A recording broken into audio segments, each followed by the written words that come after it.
Hi friends, நான் தான் உங்கள் சித்து ஆரி கிரியேஷன். நான் நேற்று ஆரி மெட்டீரியல் வாங்கிட்டு வந்திருந்தேன்னு சொன்னேன் இல்லையா, அதை நம்ம இன்றைக்கி ஒன்று ஒன்றா பார்க்கலாம். இது வந்து A1 ஜரி த்ரெட். இது வந்து ஒரு பாக்கெட்டில் வந்து 10 இருக்குது. ஒன்று ஒன்றா வாங்கினா நமக்கு கொஞ்சம் ரேட்டு கொஞ்சம் ஜாஸ்தியாக இருக்கும். மொத்தமாக வாங்கும்போது ரேட்டு கொஞ்சம் கம்மி பண்ணி போடுறாங்க. அதனால் நான் 10 பீஸாக இருக்குது ஒரு பாக்கெட்டாகவே வாங்கி எடுத்து பண்ணலாம். நெக்ஸ்ட்டு நம்ம என்ன பார்க்க போகிறோம்னா சுகர் பீட் என்னென்னா நான் A ஸ்டார் வாங்கியிருந்தேன் ஃப்ரெண்ட்ஸ். A ஸ்டார் வந்து எனக்கு ரொம்ப சாட்டிஸ்ஃபேக்ஷன் கிடையாது. ஏன்னா அதில் நிறைய வேஸ்டேஜ் போகுது.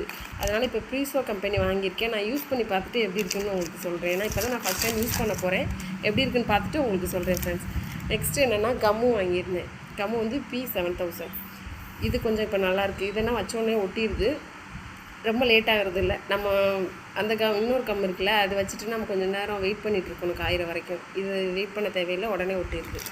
நெக்ஸ்ட் என்னன்னா நம்ம 4mm பீடு வந்து 2 பாக்கெட் வாங்கியிருந்தேன் ஃப்ரெண்ட்ஸ். நெக்ஸ்ட்டு 3mm பீடு வந்து 3 பாக்கெட் வாங்கியிருக்கேன்.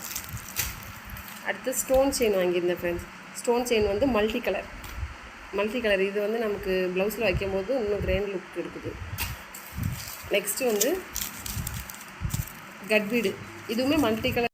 நெக்ஸ்ட் என்னென்னு பார்த்தீங்கன்னா ஸ்கொயர் சேஃப் கிளிப்பிங் ஸ்டோன் வாங்கியிருந்தேன். 3 பாக்கெட் வாங்கியிருந்தேன் ஃப்ரெண்ட்ஸ்.